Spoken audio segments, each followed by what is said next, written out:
সার না পেয়ে ক্ষুব্ধ কৃষক হামলায় দাঁত ভাঙলো কৃষি কর্মকর্তার। সার কি খাওয়ার জিনিস নাকি যে তারা খেয়ে ফেলে? না না, সার হলো কৃষকের অধিকার।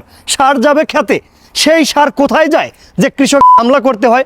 ওইদিকে কৃষি কর্মকর্তা এসে কইতেছে সার পর্যাপ্ত পরিমাণের যে 605 বস্তা আছে, হই হল্লা করার প্রয়োজন নেই। তো 605 বস্তা যদি থেকে থাকে, বিভিন্ন দেশ থেকে আমাকে মেল করা হচ্ছে, হাশেম ভাই আমাদের এখানে একটু দেখেন সার পাচ্ছি না আমরা। হাশেম ভাই সার পেলেও চড়া দাম কেন? সার নিয়ে কেন এত সিন্ডিকেট হবে? যে সারের মাধ্যমে ফসল সৌন্দর্য বাড়ে, যে সারের মাধ্যমে ফসল ফলানো হয়, সেই ফসল চাল বানায় আপনার পেটে যায়, তাহলে সেইখানে কেন এত দুর্নীতি করতে হবে?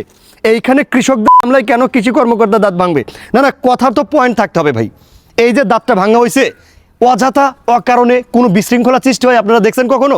না না, এখানে দাঁড়িয়ে আছে, কেউ কেউ এসে ঘুষিতে দাঁত ভেঙে দিবে যদি কারণ না থাকে। ওইদিকে সার না পেয়ে ক্ষুব্ধ কৃষক। কৃষক যদি সার না পায়, সারটা পাবে কি? সার কি খাওয়ার জিনিস যে আমি আপনি খেয়ে ফেলবো বা আপনি খেয়ে ফেলবেন? সার কোথায় যায়? সার পর্যাপ্ত মজুদ আছে, পর্যাপ্ত স্টক আছে, স্টোরে আছে, কৃষকের খেতে দেন না কেন? কৃষকের সার কৃষককে বুঝাইয়া দেন, ঝামেলা শেষ। কৃষকের সার যদি আপনি কৃষককে না দিয়া গোডাউনে মজুদ করে রাখেন, তাহলে তো বিশৃঙ্খলা সৃষ্টি হবে। না না ভাই, কিছু লটে কিছু বটে। এই যে এইখানে যে কৃষি কর্মকর্তা দাঁত গেল, এটা দুঃখ প্রকাশ করছি, কিন্তু ঘটনা তো ঘটছে। এমনি এমনি তো আর এই ঘটনা আসে নাই। বিভিন্ন জেলার থেকে আমাকে মেল করে, হাশেম ভাই আমরা ছাড় পাচ্ছি না, হাশেম ভাই সার পেলেও চড়া দাম। তো এই যে ঘটনাগুলো কেন ঘটবে ভাই? সার তো কৃষকের অধিকার।